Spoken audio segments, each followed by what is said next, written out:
Hello students, good morning. मैं आज आपको कक्षा 11 के लिए आरओ में जो दूसरा लेसन है वो मैं मियां नसरुद्दीन उनकी लेखिका है कृष्णा सोबती पाठ में आपको पढ़ा रही हूँ। सबसे पहले तो मैं आपको उनका जन्म और उनकी मृत्यु के बारे में बताती हूँ। और इनका जन्म कृष्णा सोबती का जन्म 18 फरवरी सन 1925 गुजरात, जो वर्तमान में पाकिस्तान में हुआ, और इनकी मृत्यु 25 जनवरी सन 2019 में हुई। इनकी जो कथा है वो है हम हस्मत कृति है, उस कृति से ये लिया गया है।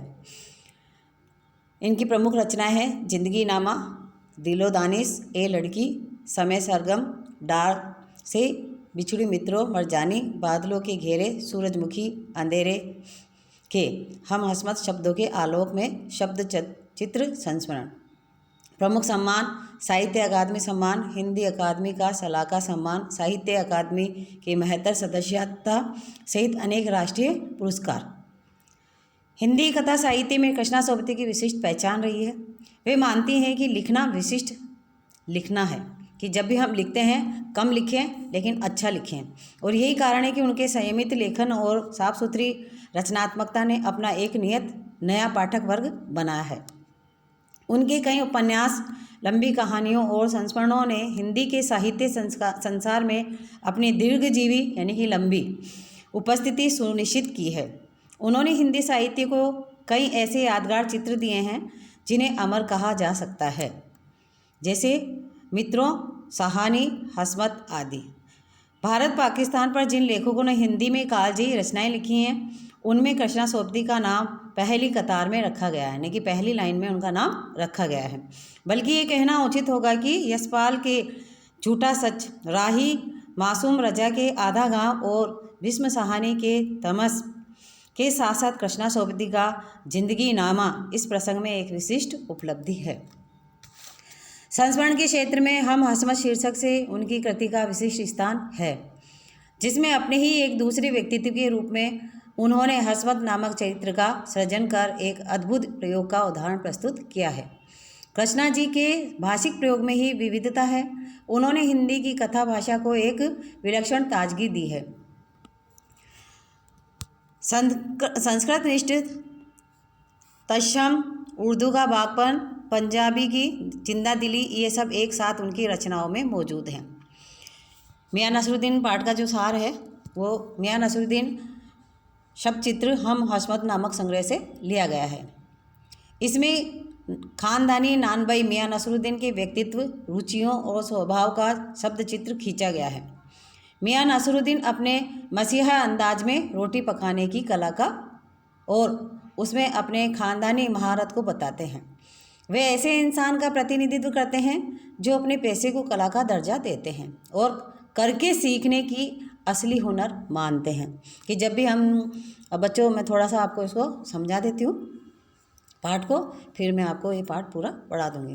कि देखिए हम क्या करते हैं, सबसे पहले हम सीखते हैं, है ना, लिखना सीखते हैं, बोलना सीखते हैं, पढ़ना सीखते हैं, चलना सीखते हैं।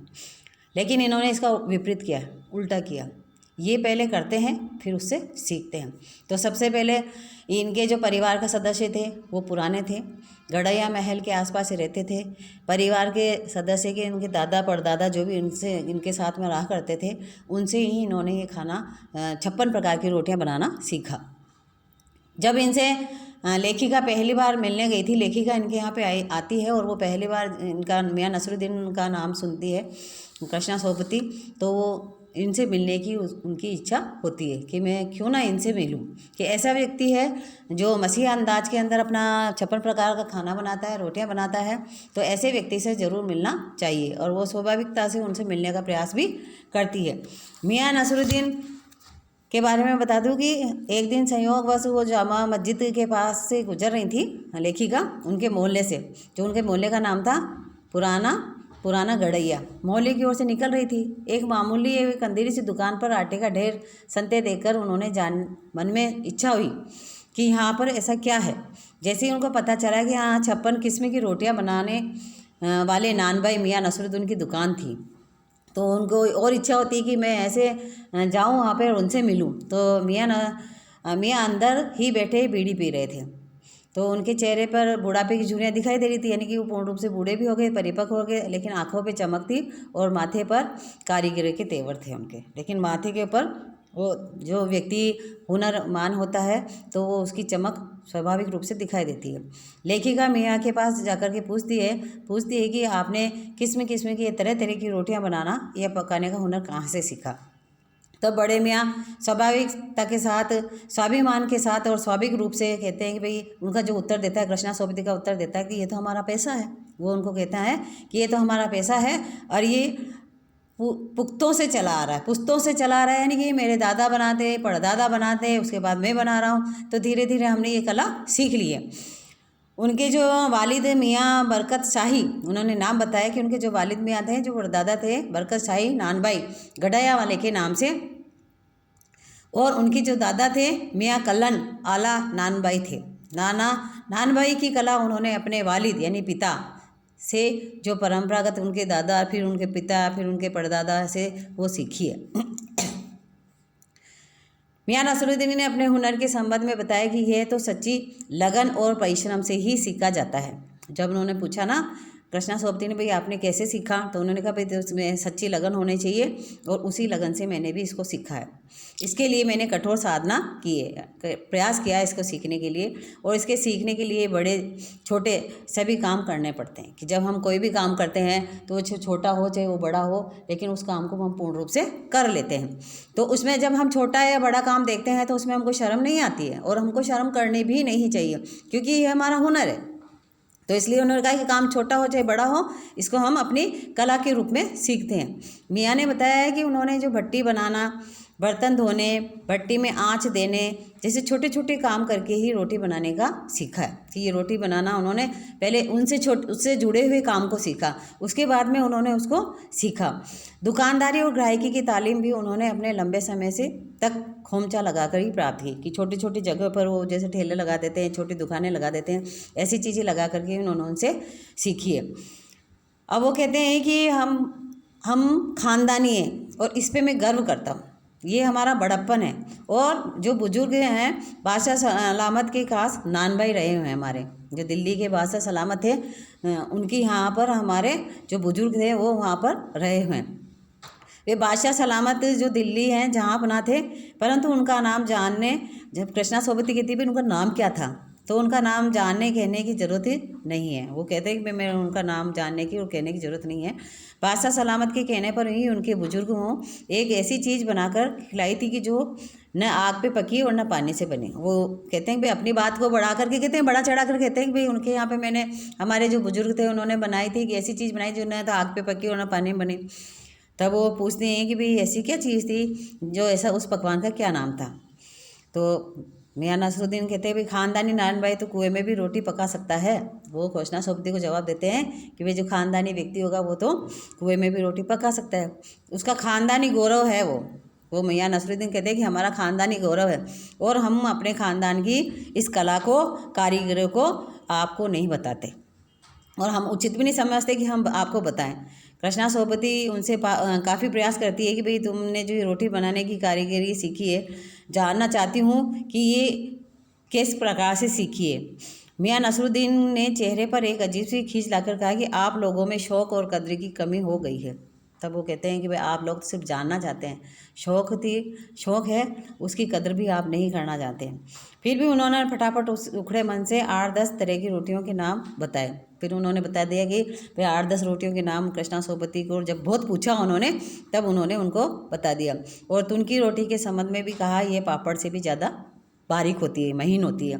एकाएक मियाँ की आंखों में कुछ कौंध गया, एकाएक उनकी आंखों में कुछ ऐसी चमक आ गई, और एकाएक ही उनकी आंखों में जो चमक आई वो पीड़ा भी थी, उनकी मन की पीड़ा थी। और वो कहने लगी कि अब ज़माने में वो लोग नहीं रहे जो हमारे हुनर की कद्र करें। अब तो तंदूरी रोटी खाना ज़माना है जो तंदूरी रोटी खाना पसंद करता है, और वो तंदूरी रोटी निकाल करके खाई और हजम, बस वो इतना ही जानते हैं कि भाई जैसे हमने खाई वैसे ही उसको हजम कर ली। कृष्णा सोबती उनको बार बार प्रयास करती है कि वो उनको पूर्ण रूप से जानकारी दें, लेकिन वो उनको पूर्ण रूप से जानकारी नहीं देते हैं। वो ये सोचते हैं कि शायद ये एक पत्रकार है, और पत्रकार अखबारों में हमारा नाम छाप देंगे तो हो सकता है हमारा नाम वहाँ पर आ जाए, और इसी चीज़ को वो अपने आप में छिपाने का प्रयास करते हैं। जैसे वो अपने आप को छिपाने का प्रयास करते हैं तो वो उनको पूर्ण रूप से जानकारी नहीं देते हैं। तो बच्चों, ये मैंने आपको पाठ का सार बताया। अब इसी के साथ मैं आपको पाठ पढ़ा रही हूँ, पाठ बता रही हूँ, सुनिए। साबो उस दिन अपना मटिया महल की तरह से गुजर जाते हुए राजनीति, साहित्य और कला के हजारों हजार मसीहों के धूम धड़के में नानबइयों के मसीहा मियाँ नसरुद्दीन को कैसे तो पहचानते, कैसे उठाते लुत्फ़ उनकी मसीही अंदाज का। यहाँ पर कह रही हैं, लेखिका के बारे में बता रहे हैं कि जब वो वहाँ पर से निकलती हैं तो वहाँ पर जो मटिया महल की तरफ जाती हैं और उनका एकाएक वहाँ पर रुक जाती हैं ठिठक करके, और वो वहाँ पर जिनका वो नसरुद्दीन, मियाँ नसरुद्दीन का जो है हजारी मसीहों की तरह हजारों हजारों धूम धड़ाके के जो नानबाई के नाम से प्रसिद्ध थे, उनके वहाँ पर उनकी मसीह अंदाज का लुत्फ़ उठाने के लिए वो वहाँ देखती है। हुआ यह है कि हम एक दोपहरी जामा मस्जिद के आड़े पड़े मटिया महल की गड़ैया मोहल्ले की ओर निकल गई। लेखिका है ना, जो कि वहाँ पर उनकी जानकारी लेने के लिए गई थी। सोचा समयों की तैयारी होगी, पर पूछने पे मालूम हुआ कि खानदानी नानबाई मियाँ नसरुद्दीन की दुकान पर खड़े। उन्होंने सोचा कि भाई यहाँ पे जो भी ये सवैयाँ वगैरह बनती होगी तो उसकी जानकारी लेने के लिए गए, लेकिन वहाँ पे पता चला उनको कि ये तो किसका है, मियाँ नसरुद्दीन की दुकान पर खड़े। मियाँ नसरुद्दीन मशहूर हैं और वो 56 किस्म का रोटियाँ बनाते हैं, यानी 56 प्रकार की वो रोटियाँ बनाते हैं। हमने जो अंदर झांक पाया तो मियाँ चारपाल पे बैठे बीड़ी का मजा ले रहे थे। जैसे ही कृष्णा सोबती ने अंदर देखा तो जो लेखिका हैं यहाँ की, उन्होंने अंदर देखा तो मियाँ नसरुद्दीन चारपाल पे बैठे थे और वो बीड़ी पी रहे थे। मौसमों की मार से पका चेहरा, आंखों में काइयाँ, भोलापन और पेशानी पर मंजे हुए कारीगर के तेवर। स्वभाव से वो कैसे थे, भोले, शक्ल से तो भोले दिखाई दे रहे थे।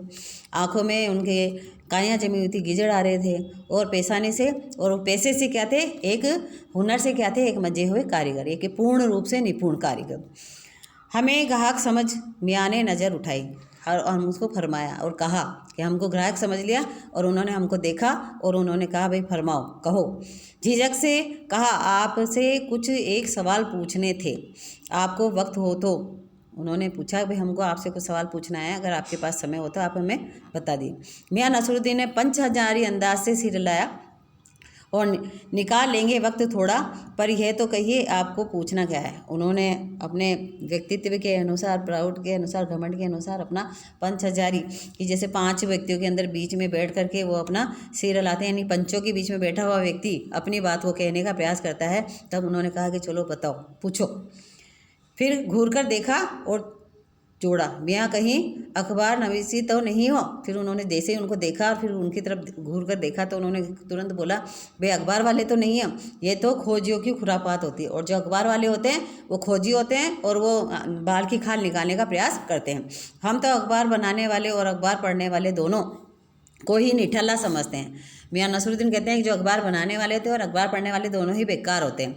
हाँ, कामकाजी आदमी को इससे क्या काम। खैर, आपने यहाँ तक आने की तकलीफ उठाई है तो पूछिए क्या पूछना। फिर भी उन्होंने कहा भाई हम तो कामकाज करने वाले आदमी हैं, लेकिन हाँ चलो तुम फिर भी यहाँ तक आई हो तो आप अपनी बात को बताइए। पूछना ये था कि किस्म की रोटियां पकाने का जो इल्म आपने कहाँ से हासिल किया है। फिर उन्होंने कहा कि भाई तुम तरह तरह की जो रोटियां बनाती हो, ये इल्म, ये शिक्षा कहाँ से ली है। मियाँ नसरुद्दीन ने आंखों के कंचे हम पर फेर दिए, अर्थात तो एकटक वो हमको देखने लगे। फिर तरेर कर बोले और फिर आंखों को घुमाकर बोले, क्या मतलब। पूछिए साहब, नान भाई इल्म लेने कहीं और जाएगा तो तुम्हारा मतलब क्या है कि मैं इस शिक्षा को लेने कहीं और जाऊँगा। क्या नगीना साज के पास, क्या आईना साज के पास, क्या मीना साज के पास, क्या रफूगर रंगरेजिया टेली तंबोली के से सीखने जाएगा। क्या फरमा दिया साहब। और उन्होंने तरह तरह के नाम बता दिए कि क्या मैं इनके पास इस चीज़ को सीखूंगा। और आपने भी क्या बात कह दी है, ये तो हमारा ख़ानदानी पैसा ठहरा। उन्होंने कहा ये तो हमारा ख़ानदानी ही पैसा है और ये हमने ख़ानदानी पैसे से ही सीखा है। हाँ, इल्म की बात पूछिए। हाँ, जो हमने ये शिक्षा की है, प्राप्त की है, उसके बारे में पूछना है। जो कुछ भी सीखा है अपने वालिद उस्ताद से सीखा है, यानी कि अपने पिता से, अपने गुरु से ही हमने ये सीखा है। मतलब ये कि हम घर से नहीं निकले तो कोई पेशा अख्तियार करेंगे। तो कहने का मतलब उन्होंने कहा कि अगर मैं घर से बाहर नहीं गया तो क्या मुझे कुछ आएगा ही नहीं, या मैं अपने पैसों को नकार दूंगा, ऐसा भी नहीं होता है। जो भी है वो बाप दादा का हुनर ही था। जो भी हमने सीखा है अपने दादा से सीखा, दादा ने अपने परदादा से सीखा, मैंने अपने पिता से सीखा, और मरहूम के उठ जाने से बैठे उन्हीं के थिए पर हैं। और जब उनकी मृत्यु हो गई तो हम उन्हीं के स्थान पर उनकी गद्दी को संभाल लिया, अर्थात उनके स्थान पर हम अपने काम करने लगे। आपके वालिद मियाँ नसरुद्दीन की आंखें लहबा को किसी भट्टी में गुम हो गई। जैसे ही कृष्णा सोबती ने उनसे पूछा भाई आपके वालिद यानी पिता, तो वैसे ही उनकी भट्टी के अंदर जिस प्रकार से आँच गुम हो जाती है उसी प्रकार से उनकी गुम हो गई। लगा हमारी सोच में, और गहरी सोच में वो लगते दिखाई दिए। फिर सिर हिलाया, क्या आँखों के आगे चेहरा जिंदा हो गया? हाँ, हमारे वालिद साहिब मशहूर थे मियाँ बरकत शाही नानबाई गड़ैया वालों के नाम से, और उनके वालिद यानी कि हमारे दादा साहिब थे आला नानबाई मियाँ कल्लन। आपको इन दोनों में से किसी की भी कोई नसीहत याद है? उन्होंने कहा भाई ये आपके दादा हैं, आपके पिता हैं, उनमें से कोई भी सीख यदि आपको याद है तो आप बताइए। नसीहत काहे कि मियाँ काम करने से आता है, नसीहतों से नहीं। तो उन्होंने कहा नसीहत यानी सीख किस बात की है? सीख तो काम करने से सीखा जाता है। बिना अगर हम पहले सीखेंगे नहीं तो काम नहीं करेंगे तो हम सीखेंगे कैसे? हाँ, बजा फरमाया, पर यह तो बताइए कि आप भट्टी की ओर इशारा किया उन्होंने कि आप ये बताइए। जैसे ही उन्होंने कृष्णा सोबती वो जो भट्टी जल रही थी उसकी तरफ उन्होंने इशारा किया। इस काम पर लगे तो वालिद साहब ने सीख के तौर पर कुछ तो कहा होगा। जब आप भट्टी जलाना सीख रहे थे, जब आप आटा लगाना सीख रहे थे, तो आपको आपके वालिद ने, आपके दादा ने, आपके पिता ने बताया तो होगा कि हमको कितनी आग जलानी चाहिए, हमको कितना पानी डालना चाहिए, हमको कितना आटा लेना चाहिए। तो नसरुद्दीन साहब ने जल्दी जल्दी 2-3 कस खींचे। वो बीड़ी तो पी रहे थे, जल्दी जल्दी उन्होंने बीड़ी को पिया, फिर गला साफ किया और बड़े अंदाज से बोले, अगर आपको कुछ कहलवाना ही है तो बता देते हैं।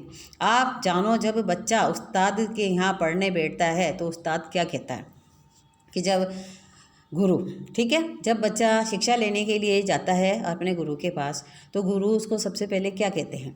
तो वो क्या है अलिफ। तो उनको कहते हैं कि बच्चे को वो कहते हैं कि क्या अलिफ, भाई अक्षर लिख। बच्चा कहता है अलिफ। वो जो शब्द आप बोलेंगे क, तो वो भी बोलेगा क, वो बोलेगा मैं, तो मैं वो बोलेगा एक, तो वो बोलेगा, यदि गुरु बोलेगा उसको एक तो वो भी बोलेगा एक। तो कह बै, तो वो बच्चा जैसे जैसे उसको गुरु कहते रहेंगे वैसे वैसे ही वो बच्चा बोलता रहेगा।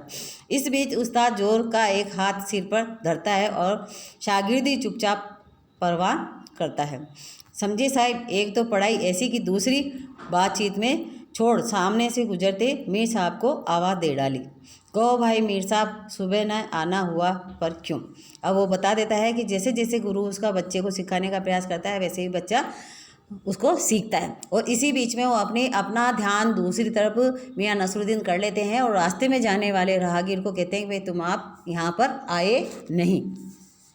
मीर साहब ने सिर हिलाया, मियाँ अभी लौट आते हैं तो बतावेंगे। तो उन्होंने कहा भाई अभी मैं वापस आता हूँ तब मैं आपको बताऊँगा कि मैं कहाँ जा रहा था और कहाँ से आया हूँ। आप दूसरी पढ़ाई की बाबत कुछ कह रहे थे। तभी उन्होंने, लेखिका ने कहा कि भाई आप दूसरी पढ़ाई के बारे में भी कह रहे थे। इस बार मियाँ नसरुद्दीन ने यूँ सिर हिलाया कि सुकरात हो, या हाँ एक दूसरी पढ़ाई भी होती है, सुनिए। अगर बच्चे को भेजा मदरसे तो बच्चा न कच्ची में बैठा, न बैठा है पक्की में, न दूसरी में, और जा बैठा तीसरी में। तभी वो कहते हैं कि अगर हम मदरसे में नहीं, स्कूल जो उनके होता है उसमें अगर हम बच्चों को भेज देते हैं तो न बच्चा पहली कक्षा में बैठता है न दूसरी में बैठता है, और उसको सीधा ही कहाँ बिठा दिया? तीसरी कक्षा में बिठा दिया। तो हम पूछते हैं कि उन 3 जमातों का क्या हुआ? तो वहाँ पे नसरुद्दीन मियाँ कहते हैं कि हम उनसे या आपसे पूछते हैं कि जो 2 कक्षा वो नहीं पढ़ा उन कक्षाओं का क्या हुआ उन 3 क्लासों का क्या हुआ उसमें, ये हम आपसे पूछना चाहते हैं। तो अपना ख्याल है कि मियाँ नसरुद्दीन नानबाई अपनी बात का निचोड़ भी निकालेंगे पर वह हमें पर दागते रहेंगे। हम लेखिका सोच रही थी कि वो अपनी बात हमसे जब पूछ रहे हैं तो उसका जो निचोड़ है, उसका जो निष्कर्ष है वो ही बताएंगे, लेकिन उन्होंने तो हमसे ही पूछ बैठे कि उन 2 जमातों का क्या हुआ, उन 2 कक्षाओं का क्या हुआ। ये बात मेरी समझ से बाहर है। इस बार शाही नानभाई मियाँ कल्लन के पोते अपने बच्चे कुचे दांतों से खिलखिला के हंस दिए और वो पूर्ण रूप से हंसते रहे। मेरा मतलब क्या साफ न था? लो साहिब, अभी साफ हुआ जाता है, जरा सी देर को मान लीजिए। हम बर्तन धोना सीखते हैं, हम भट्टी बनाना न सीखते हैं और भट्टी को आँच देना न सीखते, तो क्या हम सीधे सीधे नानभाई का हुनर सीख जाते? तो उन्होंने कहा, अब देखो मैं एक सवाल आपके सामने प्रकट कर रहा हूँ। वो ये है कि अगर हम बर्तन धोना नहीं सीखते, अगर हम बर्तन नहीं मांजते, अगर हम भट्टी को नहीं बनाते और हम भट्टी के अंदर आग नहीं डालते, तो क्या हम सीधे रोटी बनाना सीख जाते? क्या हमको ये हुनर आ जाता? नहीं आता भाई। जब तक हम करेंगे नहीं तब तक हमको कुछ आएगा ही नहीं। तो वो भी ये कहना चाह रहे कि जब तक हम कुछ लिख नहीं पाएंगे, कुछ कर नहीं पाएंगे, तो हमको आएगा कैसे? तो क्या हम सीधे सीधे वो नानभाई बन जाता? नहीं बन जाते। तो मियाँ नसरुद्दीन हमारी और कुछ ऐसे देखा कि उन्हें हमसे जवाब पाना, और उन्होंने हमारी तरफ ऐसे देखा जैसे हमसे वो जवाब मांग रहे हैं। फिर बड़े ही मंजे अंदाज में कहा, कहने का मतलब साहिब यह है कि तालीम भी बड़ी चीज़ होती है। भाई शिक्षा है, शिक्षा को ग्रहण कर रहा है तो उस शिक्षा को ग्रहण करने के लिए भी हमको शिक्षित होना बहुत ज़रूरी होता है। सिर हिलाया है साहिब माना, और उन्होंने कहा कि भाई आपने सिर हिलाया तो अर्थात आपको समझ में आ गया। मियाँ नसरुद्दीन जोश में आ गए। हमने न लगाया होता खोमचा तो आज क्या यहाँ बैठे होते? तो वो कहते हैं कि अगर हमने यहाँ खोमचा नहीं लगाया होता, अगर हमने यहाँ दुकान नहीं लगाई होती, तो क्या आज हम इस गद्दी पर बैठते? नहीं बैठते। अगर कहने का तात्पर्य उनका लेखिका का ये है नसरुद्दीन के कि अगर हम दुकान नहीं खोलते, अगर हम सीखते नहीं, तो हम आज ये दुकान खोल करके नहीं बैठते। तो इसलिए हमने अपने दादा परदादा से ये सब सीखा है और इसलिए आज हम दुकान खोल करके बैठे। मियाँ को खोमचे वाले दिनों में भटकते देख हमने बात का रुख मोड़ा। आपने खानदानी नानभाई होने का जिक्र किया है, क्या यहाँ और भी नानभाई हैं? तो हमने उस बात को बदलने का प्रयास किया और उन्होंने कहा भाई खानदानी नानभाई होने का जो आपने बताया है तो और भी यहाँ हैं। मियाँ ने घूरा, बहुत तेरे हैं पर खानदानी नहीं। तो अब उन्होंने उत्तर दिया कि बहुत सारे हैं लेकिन कैसे हैं? खानदानी नहीं है। सुनिए, दिमाग में चक्कर काट गई है एक बात। हमारे बुजुर्गों से बादशाह सलामत ने यूँ कहा, मियाँ नानभाई कोई नई चीज़ खिला सकते हो? हुक्म कीजिए जहाँ पना। उनके जो थे बादशाह सलामत के यहाँ बुजुर्ग, किसके? मियाँ नसरुद्दीन के। तो वो बादशाह सलामत के यहाँ पे कार्य करते थे, दिल्ली, है ना। तो उन्होंने कहा भाई ऐसी कोई चीज़ बताइए हमको जो ना तो आग पे पके, ठीक है, ऐसे कोई नई चीज़ हो और वो हमको खिला दें। तो उन्होंने तुरंत कहते भाई ऐसी चीज़ हम बना देंगे, आप बताओ। बादशाह सलामत ने फरमाया, कोई ऐसी चीज़ बनाओ जो न आग से पके और न पानी से बने। तो क्या उनसे बनी ऐसी चीज़? लेखिका पूछती, क्यों ना बनती साहिब? अब बनी और बादशाह सलामत ने खूब खाई और खूब सराहा। अर्थात उन्होंने खाई भी और उसको क्या करा? सराहा, यानी कि उसकी खूब प्रशंसा की। अब वो क्या बनाया उन्होंने? ख्याली पुलाव, यानी कि मन के अंदर जितने भी विचार उत्पन्न हुए वो सारे उनके सामने पेश कर दिए। लगा हमारा आना कुछ रंग लाया चाहता है। बेसब्री से पूछा कि पकवान क्या है, ताकि कोई खास चीज़ थी क्या? मियाँ कुछ देर सोच में खोए हुए सोचा पकवान पर रोशनी डालेंगे तो नसरुद्दीन साहब की बड़ी रुखाई से बोले, ये हम बताएंगे नहीं, बस आप इतना समझ लीजिए कि एक कहावत है न कि खानदानी नानभाई कुएं में भी रोटी पका सकता है। तो उन्होंने कहा भाई ये तो हम तुमको बताएंगे भी नहीं, लेकिन एक जो खानदानी नानभाई होता है वो कुएं में भी रोटी पका सकता है। कहावत जब भी गढ़ी गई हो और हमारे बुजुर्गों के कर्तव्य पर ही पूरी उतरी हो। भाई वो कहावत थी, सिर्फ कहावत बन करके रह गई और वो हमारे बुजुर्गों पर पूर्ण रूप से उतरी। मज़ा लेने के लिए टोका, कहावत ये सच्ची भी है कि मियाँ ने तेरहरा हो और क्या झूठी। और जैसे ही उनको मियाँ के सामने उन्होंने बोला, नसरुद्दीन मियाँ के सामने लेखिका ने, और उनको गुस्सा आ गया और उन्होंने उनकी तरफ आंखें घूर कर देखा। आप ही बताइए रोटी पकाने में झूठ का क्या काम? झूठ से रोटी पकेगी क्या? पकती देखिए कभी रोटी? जनाब पकती है और आँच से, समझे। उन्होंने कहा भाई झूठ क्यों बोलेंगे हम, कि जब हम रोटी बनाने का काम करते हैं तो रोटी तो किस पे बनती है? आँच पे बनती है, और उस पर पकाया भी उसको आग पर ही जाता है। और आपको समझ में ये भी चीज़ अच्छी तरह आ गई। सिर हिलाना बड़ा ठीक फरमाते, और उनको ज़बरदस्ती उसी बात में हाँ मिलानी पड़ी। इसी बीच मियाँ ने किसी और को पुकार लिया, मियाँ रहमत इस वक्त किधर को चले? अरे वह लोंडिया न आई रुमाली लेने, शाम को मंगवा लीजिए। तो लोंडिया का मतलब है लड़की, ठीक है ना। वो भी रुमाली एक रोटी का नाम है, रुमाल की तरह की आकार की रोटी है। तो वो लेने उसने उसको ऑर्डर दिया था, वो लेने के लिए आई नहीं। मियाँ एक बात और आपको बताने की आज में जहमत उठानी पड़ेगी। मियाँ ने एक और बीड़ी सुलगा ली, सो कुछ फुर्ती पा गए। एक वीडियो उन्होंने जला ली जिससे उनको नशा हुआ और उससे उनको स्फूर्ति आ गई। पूछिए, अरे बात ही तो पूछेगा, जान तो न लेंगे भाई, हम एक बात ही पूछना चाहते हैं आपसे, आपकी जान लेंगे। उनमें भी अब क्या देर है, 70 हो चुके हैं, 70 के हो चुके हैं, फिर जैसे अपने ही कहते हो। वालिद मरहूम को कुछ किए 80 पर, क्या मालूम हमें इतनी मोहलत मिले या न मिले। भाई हमारे जो पिता हैं वो तो 80 साल तक जी चुके हैं, लेकिन क्या पता हमको भी उनके बराबर उम्र मिले या नहीं मिले। इसलिए जो भी समय होगा मोहलत मिलेगी, भगवान जो भी समय हमको देगा हम उसी हिसाब से जी लेंगे। इस मजमूम पर हमने कुछ कहते हुए न बन पाया। जैसे ही उन्होंने बात कही उस बात को का उत्तर हमारे पास नहीं था और हम उसको कुछ कह नहीं सके। अभी यही जानना था कि आपके बुजुर्गों ने शाही बावर्ची खाने में तो काम किया होगा, और बस यही पूछना चाहते हैं कि आपके जितने भी बुजुर्ग थे वो शाही बावर्ची खाने के अंदर काम किया होगा। मियाँ ने बेरुखी से टोका, वह बात तो पहले हो चुकी है ना। तो उन्होंने कह दिया भाई ये बात तो आप पहले भी बोल चुके हैं हमको। मियाँ ने बेरुखी हो तो चुकी है साहब, पर जानना चाहिए था कि दिल्ली के किस बादशाह के यहाँ आपके बुजुर्ग ने काम किया। और उन्होंने पूछ लिया कि जो आप इतनी बात बता रहे थे दिल्ली के बादशाह के यहाँ आपके बुजुर्गों ने काम किया, वो कौन से बादशाह थे जिनके यहाँ आपके काम किया। अजी साहिब क्यों बाल की खाल निकालने पर तुले हो। तो अभी वो टोक देते हैं और वो कहते हैं कि क्यों बाल की खाल निकाल रहे हो, कि बात को बड़ा चढ़ा करके पूछने का प्रयास करो। कह दिया ना कि बादशाह के यहाँ काम किया करते थे, सो काफ़ी नहीं है। अगर हमने आपको बता दिया तो ये आपके लिए कम है। हम खिसियानी हंसी हंसे, हमको मतलब अपने आप ही दिखावे के तौर पर हम हंसते रहे, पर जरा नाम लेते तो उस वक्त हमको मिल जाते, ले लेते। अगर आप हमको उनका नाम बता देते तो हमको भी वक्त मिल जाता उनसे मिलने का। वक्त से मिला लेते खूब, पर किससे मिलाते जनाब आप वक्त से। मियाँ हंसे और जैसे हमारी खिल्ली उड़ा रहा है। वो कहते हैं वक्त से मिला लेते। भाई कौन से वक्त की बात कर रहा है, जो आज है ही नहीं उसके बारे में, ये जो आएगा उसके बारे में। और मियाँ नसरुद्दीन को उनके ऊपर ऐसा लग रहा कि वो उसकी मजाक बना रहे हैं। वक्त से वक्त को किसी ने मिलाया है आज तक, खैर पूछी किसका नाम जानना चाहते हैं। वो बोला कि वक्त ऐसा आता है कि वक्त तो तीन, भूतकाल भी आता है, भविष्य भी आता है, वर्तमान भी है। वर्तमान में आप एक दूसरे से मिल सकते हैं, भूत में कहाँ मिलेंगे। जो भूत में कार्य ही नहीं हो सकता उस कार्य को करने का हम प्रयास कर रहे हैं, तो वो पूर्वज, वो उनके बुजुर्ग हैं, वो तो चले गए। तो कौन से व्यक्ति की आज बात करने का हम प्रयास कर रहे हैं। तो दिल्ली के बादशाह का है ना, उनका नाम कौन नहीं जानता, जहाँ पना बादशाह सलामत ही है ना। तो उन्होंने कहा कि वो बादशाह सलामत ही है। कौन से बादशाह, बहादुर शाह जफ़र। तो उन्होंने तुरंत बोला कि कौन से बादशाह के नाम ले रहे हो, बहादुर शाह जफ़र। मियाँ ने खींचकर कहा कि फिर अलट पलट के वही बात, फिर तुम वापस उलट पुलट कर उसी स्थान पर आ जाते हो। लिख दीजिए बस यही नाम, आपको कौन बादशाह के नाम चिट्ठी रुका भेजना है। भाई लिख लो, तुम्हारे को जो समझना है समझ लो। क्या उनके नाम को आपको चिट्ठी देनी है, पत्र व्यवहार करना है, डाकखाने भेजना है। डाकखाने वालों के लिए नहीं, सही नाम पता जरूरी है। और डाकखाने पे नहीं भी भेजे, लेकिन हमको भी पता होना चाहिए भाई आपके बुजुर्ग कहाँ काम किया करते थे।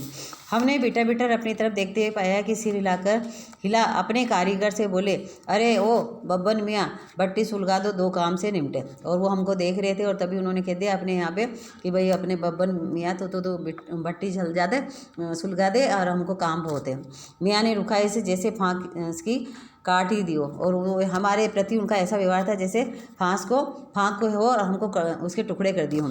अपने कारीगर और कौन होंगे मन में आया, पूछ ले कि आपके बेटे बेटियां हैं। पर मियाँ नसरुद्दीन के चेहरे पर किसी दबे हुए अंदर के आसार देख ये मजमून न छेड़ने का फैसला। हमने पूछा भाई आपके परिवार में कौन कौन है, ये सोच रहे थे हम, लेकिन उनके मन के अंदर जो उथल पुथल चढ़ रही थी वो इस वजह से हम झेप गए और हमने उनसे ये पूछा नहीं। इतना ही कहा कि ये कारीगर लोग आपकी शागिर्दी करते हैं। बस हमने इसे पूछा भाई जितने भी लोग हैं आपको उस्ताद मानते हैं। खाली शागिर्दी ही नहीं साहब, गिन के मजूरी देता हूँ कि ये मेरे को गुरु ही नहीं मानते, बल्कि ये मेरे साथ काम ही नहीं करते, बल्कि मैं इनको गिन गिन कर पैसा देता हूँ।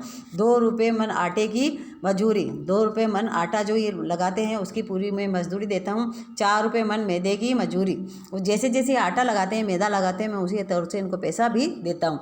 ज़्यादातर भट्टी पर कौन सी रोटियाँ पका करती हैं। उन्होंने पूछा भाई ज़्यादातर यहाँ भट्टी पर कौन सी रोटियाँ बनती है। तो मियाँ को अब तक इस मजमूम में कोई दिलचस्पी नहीं थी, इस बात पर उनको कोई दिलचस्पी नहीं थी, तो उसमें रुचि नहीं ले रहे थे। बाकी न रही थी, फिर भी हमसे छुटकारा पाने को बोले। पाकर खानी, सिरमाल, तापतानी तान, बेसनी, खमीरी, रुमाली, गाव, दीदा, गाजेवान, तुनकी, उनकी ये सब रोटियों के नाम बताया उन्होंने। फिर तेवर चढ़ा हमें घूर कर कहा, तुनकी पापड़ से ज़्यादा महीन होती है। जो तुनकी रोटी होती है वो पापड़ से भी ज़्यादा बारीक पतली होती है, महीन। हाँ, किसी दिन खिलाएंगे आपको। उन्होंने पूछा महीन है, तो उन्होंने सोचा कि भाई चलिए हमको दिखा दे। तो उन्होंने कहा कि हाँ ठीक है, कभी समय आएगा तो हम आपको इसको दिखाएंगे।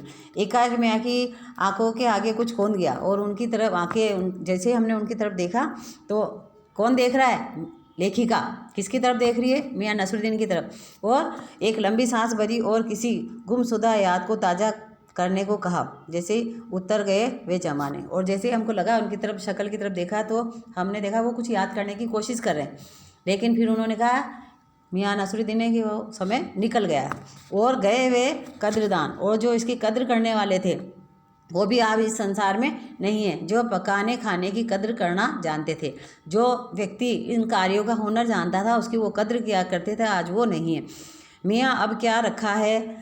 निकाली तंदूर से निकली और हजम। कि मियाँ अब कुछ नहीं रखा है, कि हम सब क्या करते हैं, तंदूर के अंदर रोटी डालते हैं, तंदूर से निकालते हैं और उसको खा जाते हैं, अर्थात वो हमारे पेट में जा कर के हजम हो जाती है। तो बच्चों, ये आज का पाठ था कि पार्ट 2 मियाँ नसरुद्दीन। आपको समझ में आया होगा। इसके जो प्रश्न उत्तर हैं आपको कॉपी में करने हैं, और नहीं समझ में आया हो तो आप पूछ लीजिए, मैं आपको बता दूंगी। धन्यवाद।